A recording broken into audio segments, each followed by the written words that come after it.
जय हिंद defence aspirants, welcome back again. My self Divyanshu Pandey. America Afghanistan के बागराम एयर बेस को क्या रिटेक करना चाहता है? ये क्वेश्चन इसलिए उठ रहा है क्योंकि अमेरिका के प्रेसिडेंट डोनाल्ड ट्रंप ने एक बार फिर से इस एयर बेस के लिए क्लेम कर दिया है और कहा है कि यहाँ पर चाइनीज का इलीगल ऑक्यूपेशन बना हुआ है। तो इस सब्जेक्ट के बारे में आज हम इस वीडियो सेशन में जानेंगे। शुरुआत करते हैं आज के सेशन की। Dear defence aspirant, Afghanistan Bharat का पड़ोसी है और काफी लंबे समय तक ये सोवियत यूनियन वर्सेस अमेरिका का गढ़ रहा हुआ है। और यहाँ पर अभी ट्रंप के द्वारा ये कहा गया है कि बागराम एयरबेस, जो कि अफगानिस्तान का सबसे बड़ा एयरबेस है और मेनली यहाँ पर मिलिट्री मूवमेंट्स हुआ करती थी, इसमें अब चाइनीज गवर्नमेंट का कंट्रोल आ चुका है। US president has claimed that China now occupies the Bagram Air Base in Afghanistan, which was vacated by America in the year of 2021। आपको याद होगा भारत ने ऑपरेशन देवी शक्ति किया था और इस एयर बेस से लोगों को बचाया हुआ था। वहीं पे अमेरिका ने रेजिम चेंज का ऑपरेशन फिर से एक बार किया था और रेजिम चेंज का ऑपरेशन करते हुए वहां से अपनी सेना को हटा लिया और वहां पर जो चुनी हुई सरकार थी उनको हटना पड़ा और फिर तालिबान की गवर्नमेंट आ गई।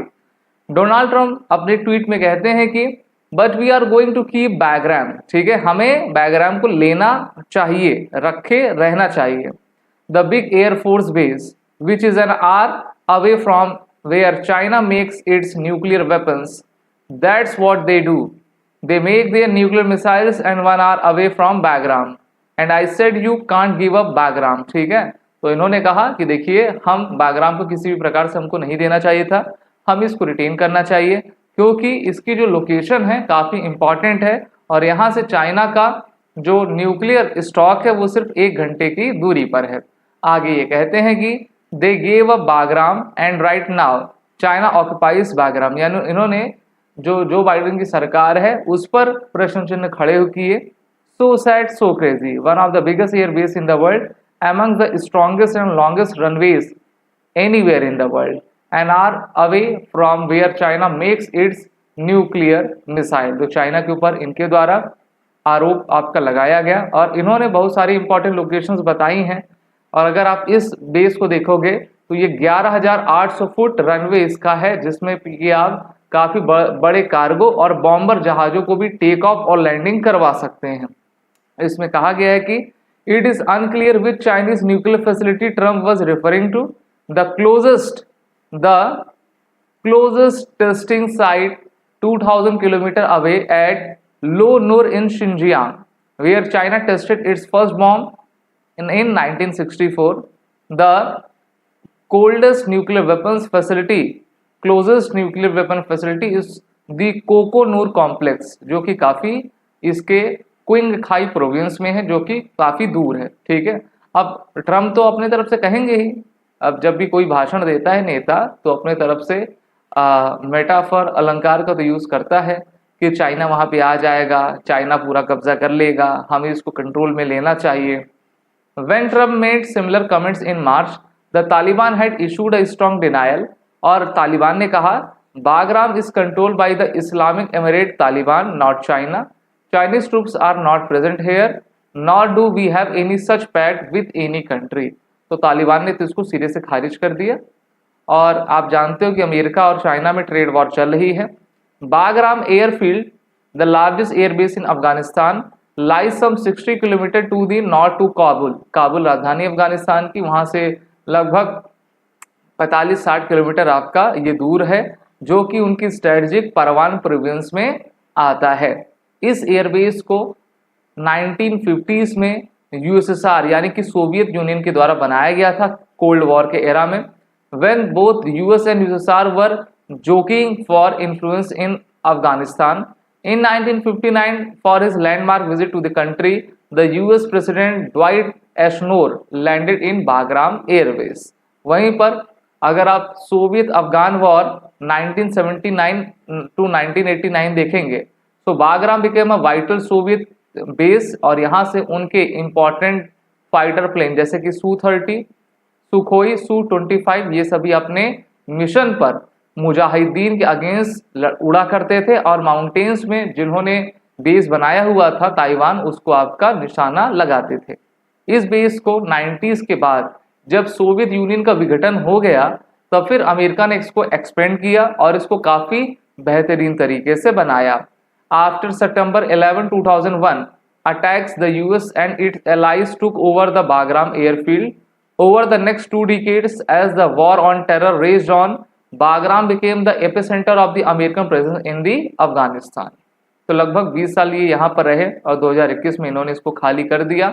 The base was further expanded. It grew to over 77 square kilometer and a new improved runway almost 3.5 kilometer was constructed, as were medical facilities and fast food joints for US personnel. Afghanistan हम सभी जानते हैं काफ़ी बड़ा देश है, population बहुत ही कम है, और दूसरा ये रशिया और अमेरिका ये चाहते थे कि जो सेंट्रल एशिया है वहाँ पर इनका प्रभुत्व स्थापित हो सके। इस कारण से ये अफगानिस्तान में लगातार इस प्रकार की घटना करवा रहे थे। और अफगानिस्तान का हालत तो आप सभी जानते हो, शिक्षा में, स्वास्थ्य में, इकोनॉमी में ये हमेशा पीछे रहा करते हैं क्योंकि किसी भी तरीके की कोई व्यवस्था नहीं है। The previous Trump administration in 2020 signed a deal with the Taliban which provided for a pull out of all NATO troops from Afghanistan soil. तो यही ट्रम्प की सरकार ने इसको आपका साइन किया था और फिर नाटो की सेना को यहाँ से हटा लिया था। इसमें कहा गया है कि the base is under Taliban control today. That said, US has long been concerned over China making inroads into Afghanistan after it exits. और यहाँ पर जो रेयर अर्थ एलिमेंट्स हैं, मिनरल्स हैं, उसको एक्सट्रैक्ट करने की कोशिश चाइना आपका कर रहा है। और भारत भी लगातार डैम्स के माध्यम से अफगानिस्तान को प्रमोट कर रहा है, सपोर्ट कर रहा है, या फिर चाबहार देख लीजिए ना, उसके ज़रिए जो है रास्ता अफगानिस्तान से होते हुए रशिया की तरफ जाएगा। तो अभी तो अमेरिका वर्सेस चाइना चल रहा है और हो सकता है कि एक बार फिर से अमेरिका इस बेस पर कंट्रोल कर ले, क्योंकि डोनाल्ड ट्रम्प तो यहाँ तक तो आपके जो गल्फ ऑफ मैक्सिको था उसका भी नाम बदलकर उन्होंने गल्फ ऑफ अमेरिका कर दिया है। कनाडा को वो कह रहे हैं कि तुम हमारे 51st स्टेट बन जाओ। डेनमार्क, ग्रीनलैंड को वो धमकी दे रहे थे। तो ये एयरबेस अगर अमेरिका चाहे तो ले सकता है, लेकिन वो लेकर क्या करेंगे ये हम नहीं जानते। Beijing would want to ensure that radical elements in Afghanistan do not cross over into its own territory. To that end, it has attempted to bolster ties within a limited framework and also made some investment in Afghanistan. ठीक है, तो आप जानते हो जो भिखारी देश होता है, भूखा नंगा, जहाँ पे शिक्षा नहीं होती है, तो वो लोग मारकाट मचाते हैं। तो इसी कारण से चाइना अपने आप को सिक्योर करने के लिए यहाँ पर थोड़ा बहुत इन्वेस्टमेंट आपका कर दे रहा है। और वही सिक्योरिटी कंसर्न भारत को भी अफगानिस्तान से है कि अफगानिस्तान के लड़ाकू पाकिस्तान के इन्फ्लुएंस में आके भारत में ना घुस जाए, इसीलिए भारत भी तालिबान के साथ बात कर रहा है। वीडियो अच्छी लगी तो इसको लाइक करें, शेयर करें, हमारे कोर्सेज में इनरोल हो जाएं। एसएसबी इंटरव्यू ऑनलाइन का बैच नया बन चुका है, उसमें इनरोल होइए, लिंक की डिस्क्रिप्शन नीचे बॉक्स में दी गई है। जय हिंद। अगर आप एक डिफेंस एस्पिरेंट हैं और SSB interview, NDA, CDS, AFCAT जैसे एग्जाम्स के लिए प्रिपेयर कर रहे हैं तो आप एसएसबी क्रैक एग्जाम्स के कोर्स को चेक करना ना भूलें। आप हमारी लर्निंग एप्लीकेशन को गूगल प्ले स्टोर से भी डाउनलोड कर सकते हैं।